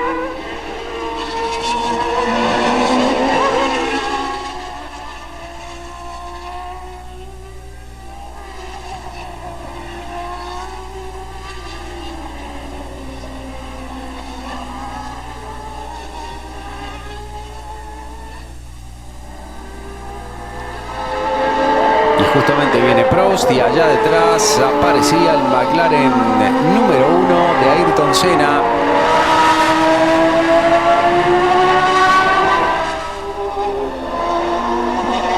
Allá lo vemos, venía recuperando mucho, ya por orgullo corría Senna, no tenía posibilidades ni siquiera de entrar en los puntos. Recordemos que en esta época todavía se sumaban los primeros 6. Y que el ganador se llevaba 9 puntos en lugar de 10, como se cambió en el 91. Una forma de puntuar, digamos, básica.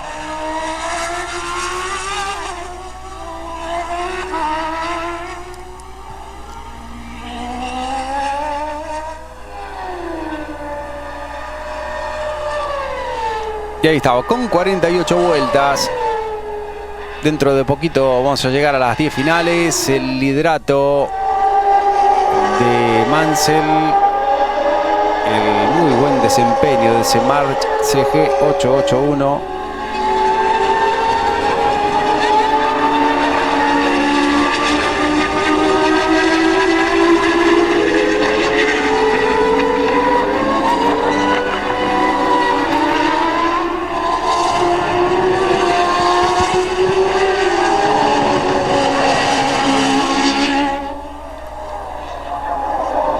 Allá atrás venía Patrese, cerca de la posición de justamente de Gugelmin. Tercero y cuarto.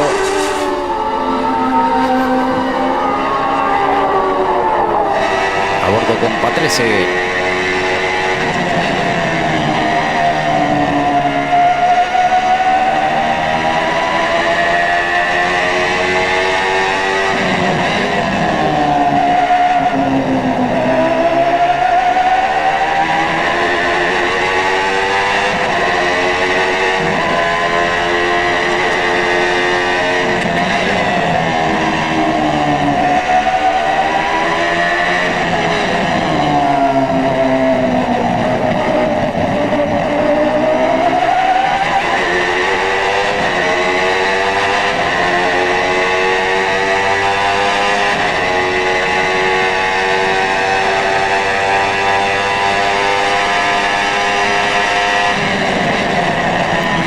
Imágenes, impresionante a bordo del auto de Patrese, el Williams, el auto que iba a ser para la resurrección. Vamos con ellos, el FW 12.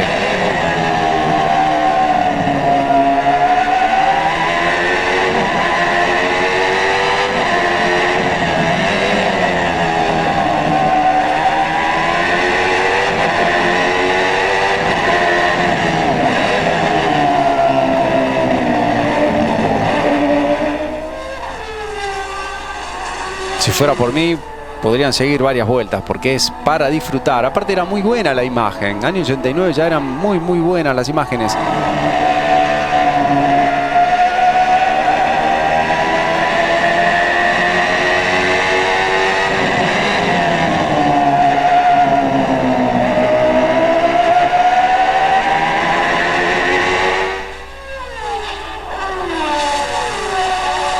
Ahí estaban Patrese, bueno, antes veíamos a Patrese y Gugelmin. Allá adelante va Prost.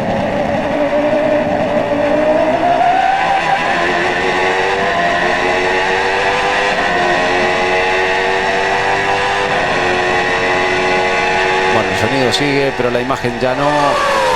Es lo que está viviendo Patrese ahí, con Prost, con Gugelmin y el italiano inmediatamente detrás. Trencito muy interesante. El segundo, tercero y cuarto, precisamente. Ese es el orden.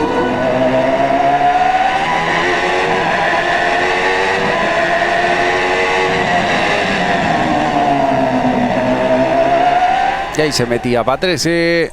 Gugelmin, que tuvo que levantar un poquito el pie. Y el problema para Patrese. Qué pena para él, venía haciendo una gran carrera. Se quedaba el italiano.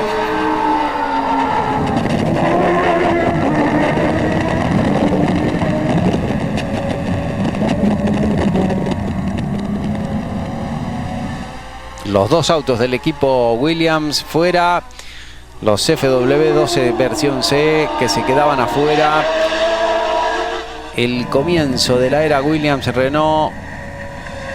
La primera piedra de una etapa gloriosa para el equipo Williams, que empezaba esa tarde también del 26 de marzo. Debut para Nigel Mansell en el equipo Ferrari. Debut de una caja semiautomática en la historia de la Fórmula 1. Debut de Johnny Herbert. Debut de los motores aspirados. De toda la Fórmula 1 con motores aspirados.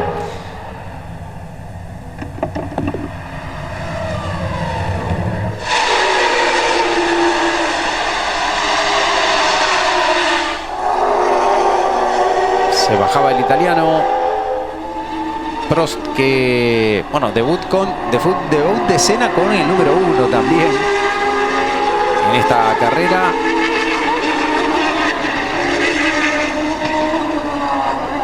Y récord absoluto de 20 equipos de Fórmula 1, 38 pilotos que intentaron correr este Gran Premio. Increíble, aunque muchas cosas de la Fórmula 1 todavía, a pesar de respirarse un cierto aire de auge de la Fórmula 1 en un buen momento, también había que mejorar muchísimas cosas, como todo lo que vino derivado de la atención de Philippe Streiff y ese accidente tremendo que le terminó por costarle la movilidad en las piernas para el resto de su vida. Segundo Prost, tercero Gugelmin. Ahí está en la imagen el brasileño, con ganas de meterse por ahí adelante. Protagonista ya lo fue. Quedan ya menos de 10 para Mansell, Prost y Gugelmin. La Ferrari 640 que seguía su paso, su camino hacia el triunfo. Mientras que los puntos lo ocupaban las posiciones de puntos, Johnny Herbert, Warwick y Nannini asomaban para llevarse el cuarto, el quinto y el sexto puesto.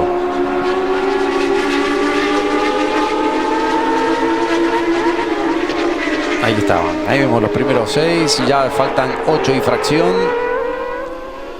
con un Mansell que ya le sacaba 10 segundos al Prost.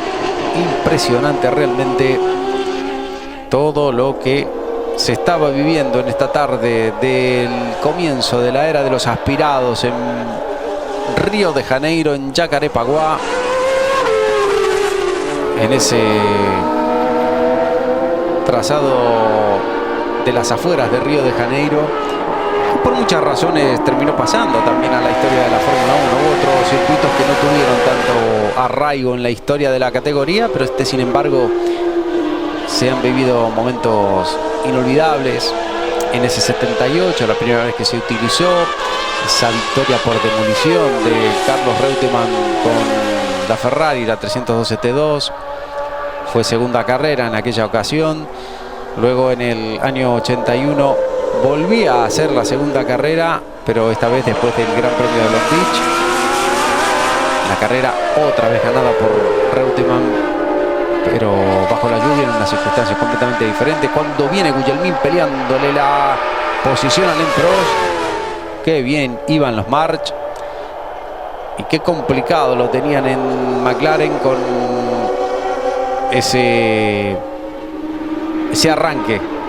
Vamos a dejarlo ahí, ¿no? Ese arranque que tenían justamente de temporada en 1989, con un Senna pletórico, pero también por supuesto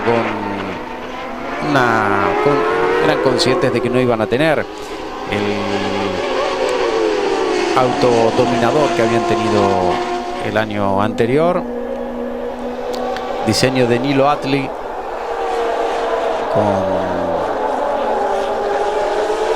el año anterior, recordemos, el diseño de Gordon Murray del MP44, ganador de 15 sobre 16 carreras disputadas.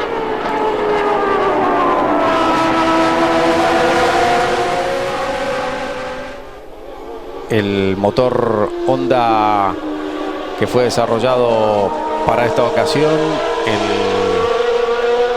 denominado RA 109A, repetida 2 veces la letra A, que fue desarrollado a partir de la segunda mitad ya del año 88, preparándolo Honda específicamente para McLaren. No querían otro equipo, solo con McLaren, algo que se repitió en 2015 con resultados catastróficos. El auto fue desarrollado por Alain Prost y fue muy probado por el francés durante la segunda mitad de esa temporada 88.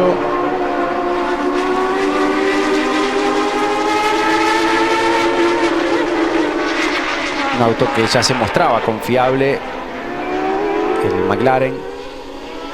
Y la gran preocupación de Ferrari, que tiene un auto muy innovador, pero sabían que iban a terminar muy pocas carreras.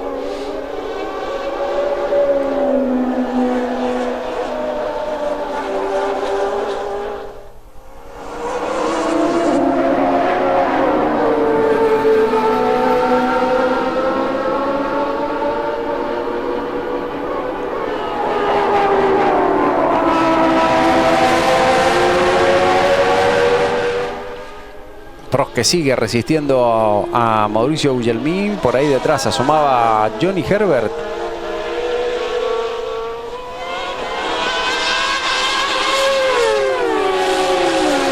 Era muy bueno el ritmo de Gugelmin. Herbert, que asomaba también, segundo, tercero y cuarto. Las tribunas que se levantaban porque un brasileño estaba peleando justamente con Alain Prost. Todavía no existía, por supuesto, ni mucho menos esa rivalidad que se iba a ir manifestando durante todo ese año 89 entre Prost y Senna, Senna y Prost, y que terminaría en la guerra absoluta durante esa temporada, aunque solamente bastarían muy pocos días porque 2 semanas después de este Gran Premio de Brasil se iba a disputar el Gran Premio de San Marino, que fue el gran punto de partida a toda la polémica relación que tuvieron Senna y Prost y Senna durante esa temporada 89 y todo lo que vino después. Y en Brasil todavía Prost no era una persona tan mal vista como lo fue al año siguiente, en el año 1990, justamente año en el que ganó Prost su primera carrera con Ferrari y en el escenario de su máximo rival, justamente, aunque ya recordemos no fue en Jacarepaguá, sino que fue en el circuito de Interlagos.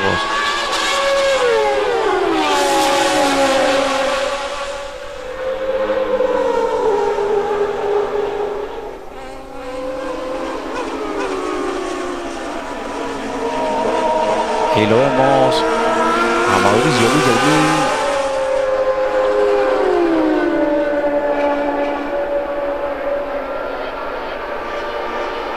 Faltando 5 vueltas para Nigel Mansell. El segundo, el tercero y el cuarto, que cerquita. Venía acosado Prost por los que venían detrás, pero tenía algo de resto para poder aguantar.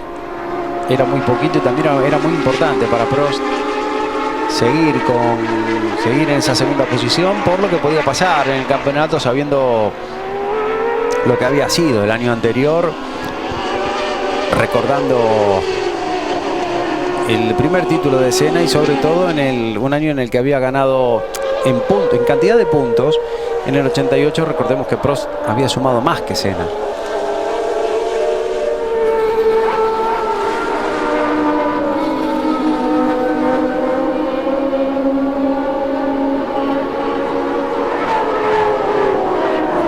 Y estaba justamente Mauricio Gugelmin intentando hacer lo mismo que había hecho su compatriota. Esta era Roseanne, la mujer de Nigel Mansell, que no se lo podía creer en absoluto lo que estaba pasando.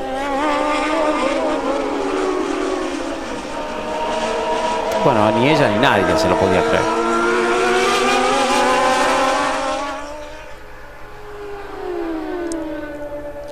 Mansell, Prost, Gugelmin. Los que veíamos en la imagen eran antes Prost, Gugelmin y Herbert. Debutante Herbert, muy cerquita de la posición de podio.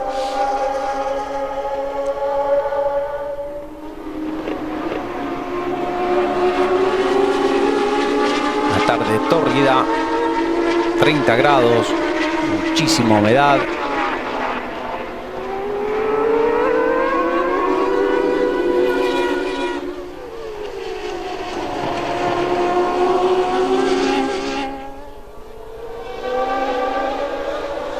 Y el control por parte de Prost a la posición de Gugelmin.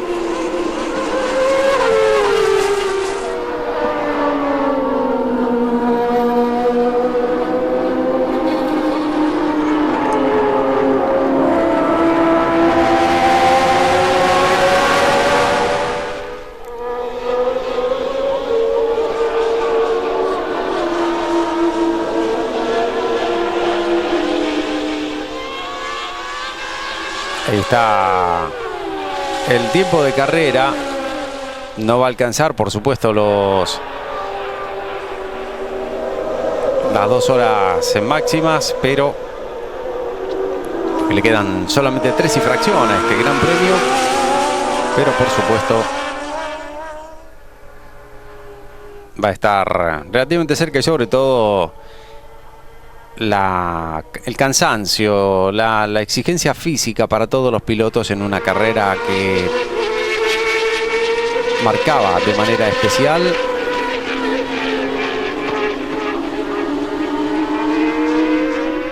Nadie se lo podía creer lo que estaba sucediendo, sobre todo en el mismo equipo Ferrari. Ese auto que era incapaz de dar más de 20 vueltas seguidas en el mejor de los casos. Los demás eran tandas de 4 o 5 vueltas hasta que se rompía. Estuviese durando un gran premio prácticamente entero.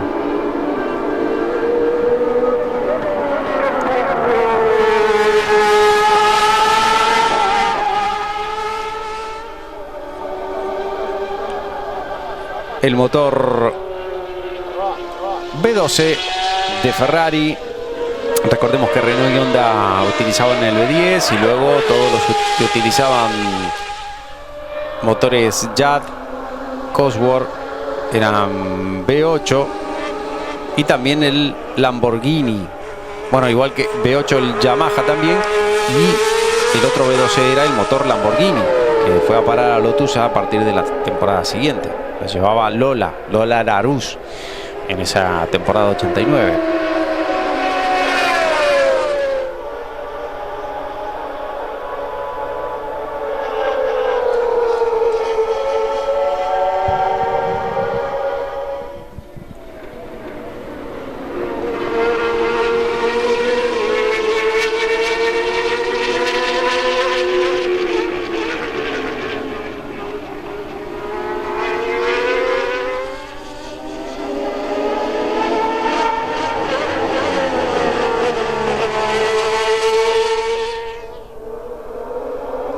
Nuevamente por la meta, curva número 11 para Mansell, la 6:40. La Ferrari con la que el equipo italiano empezaba a soñar. Al que le queda solamente una vuelta. La incredulidad absoluta en el equipo Ferrari y en el resto de equipos que sabían de los problemas del equipo italiano, pero que sin embargo estaban viendo cómo el diseño de Barnard estaba llegando finalmente al final del Gran Premio con el que debutaba en Fórmula 1, como lo hacían también la mayoría de los otros autos, excepto Benetton,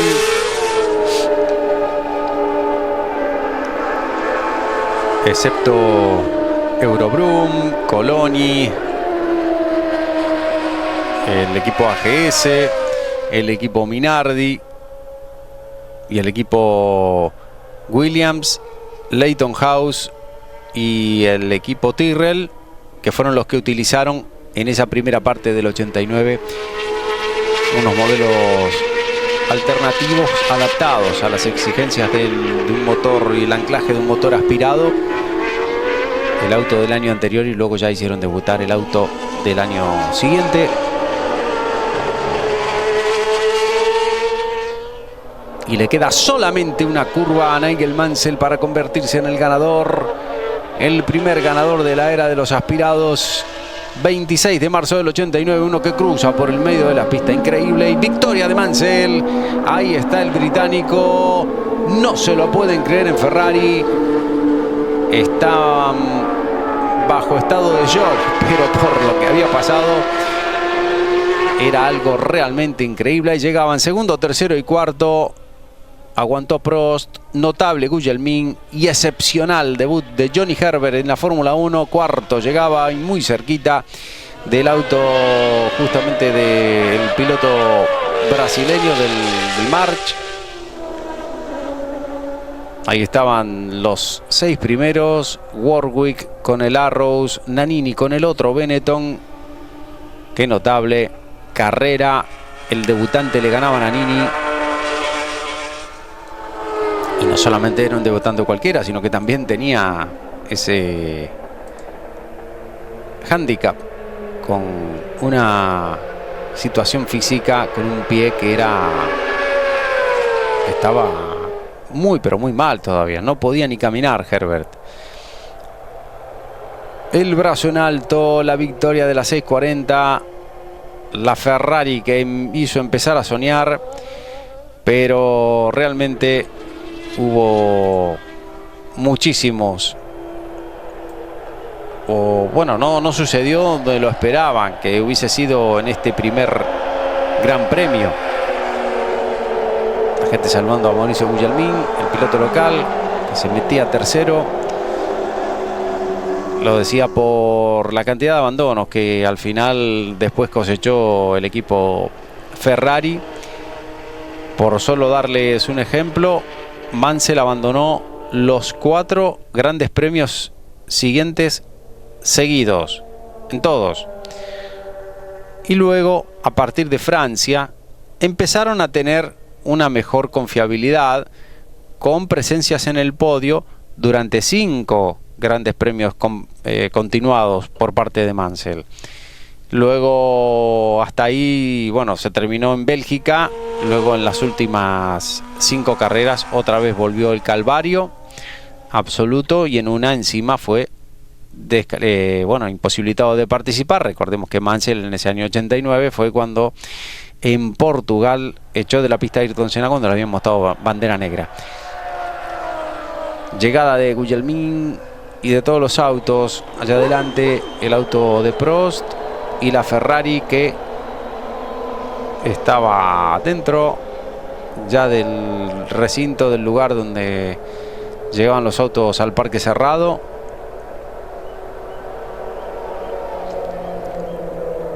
El equipo Benetton que sumaba 4 puntos porque era el único que puntuaba con sus 2 autos. Ahí están los 6 primeros justamente. Y el abrazo de todos los hombres del equipo Ferrari porque no se lo pueden creer, no se pueden creer que terminaron la carrera. Hicieron 61 vueltas cuando nunca habían podido hacer más de 20 durante toda la pretemporada. Debut y victoria del primer auto de Fórmula 1 con cambio semiautomático. Histórico, como todo lo que recordamos aquí en Carreras de Leyenda. Vamos a ver todo lo que pasará con la premiación, con los hombres que se van bajando de los autos, porque las cosas que sucedieron en Brasil 89 todavía no se terminaron.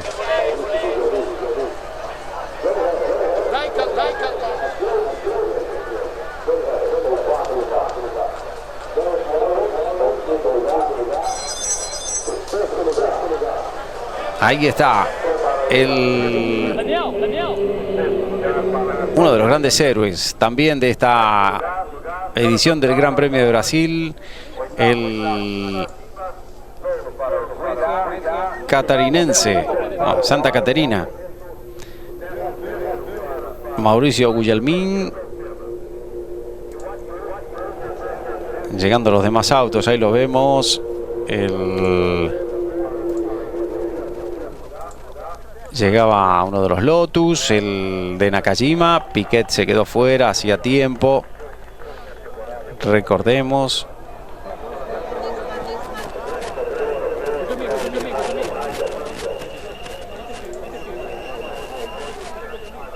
Trayendo un volante que no era de Fórmula 1, seguro. Segurísimo. Y ahí estaba Ayrton Senna.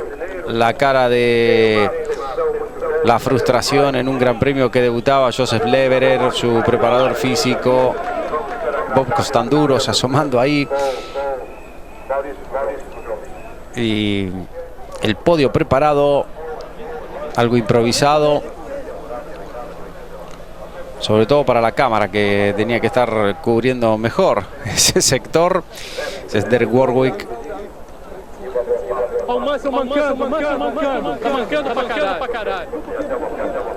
Y ahí viene Mansell con Cesare Fiorio, que también debutaba en el equipo Ferrari en esa carrera. Rosanne, la mujer de Nigel Mansell, le saluda. Debut de Cesare Fiorio como director deportivo del equipo Ferrari. Y como siempre lo tienen que subir a Mansell, o casi siempre lo tienen que subir como pueden. Ahí está Mansell descansando. No me moleste.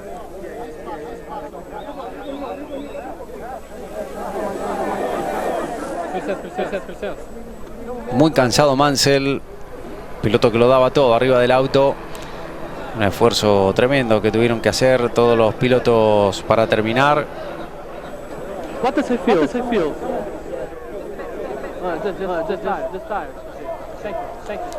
Agua para Mansell para que se recupere. Cuando lo haga van a subir al podio. Los auriculares que ni siquiera se los saca a Fiorio, sí, ahora se los quitaba.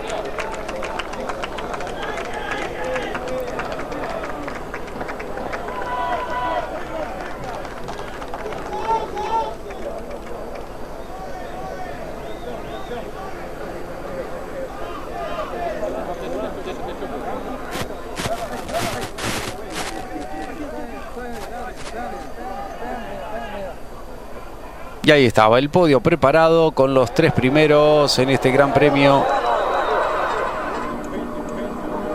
El himno británico.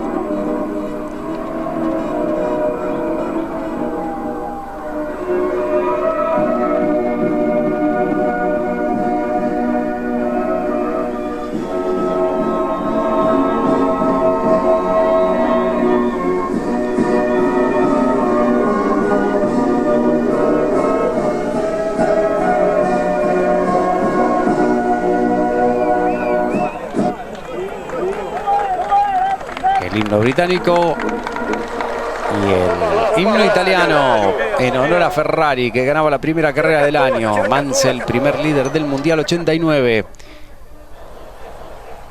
La imagen de Jacarepaguá en esa tarde de mucho calor del 26 de marzo del 89. Ahora sí se oye.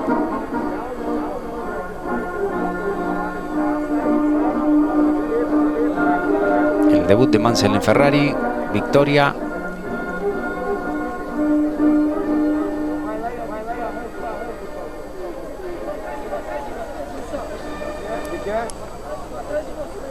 La versión corta del himno, recordando lo que fue ese Gran Premio de Brasil 89, ese trofeo que no lo puede levantar, y se cortó Mansell. Ay, ay, ay, se cortó la mano. No terminaban las desventuras con lo que había sucedido y se cortaba la mano Mansell, uno de los dedos. Qué desastre, todo le ocurría en ese fin de semana, pero por lo menos había terminado muy muy bien. Desventuras por aquí por allá. Guillermín que mira el trofeo para ver con qué se cortó Mansell exactamente, cómo hizo. Y ahí estaba Mansell, que tampoco se había hecho tanto, porque ahí estaba levantando con la misma mano. Bueno, cortecito, tampoco estaba tan mal. Pero bueno, el trofeo manchado con sangre en el fin de una tarde realmente histórica. Se ríe Prost. ¿Cómo te hiciste eso? Le debe estar diciendo. El trofeo agresivo que le dieron a Mansell esa tarde. Pero Mansell tenía esa forma de ser también, era parte. No puedo levantar la botella. Sí puede. Con el dedo un poco averiado, pero bueno, ahí está. El festejo como puede. mano con ese corte. No pasa nada, dice Prost. Y ahí estaban los ganadores. Así terminamos nuestro recuerdo de Brasil 89. Con la mano de Mansell cortada por el trofeo. La primera victoria de Mansell en su debut en el equipo Ferrari. El debut de la era de los aspirados en la Fórmula 1. Y el primer triunfo y carrera también de un auto con cambio semiautomático. 26 de marzo del 89. Mansell con su dedo. Van a poner una curita, alguna cosita para taparle. Ahí estaba, se había cortado. Y ahí estaba. Saludos de Víctor Seara. Gracias por haberme acompañado.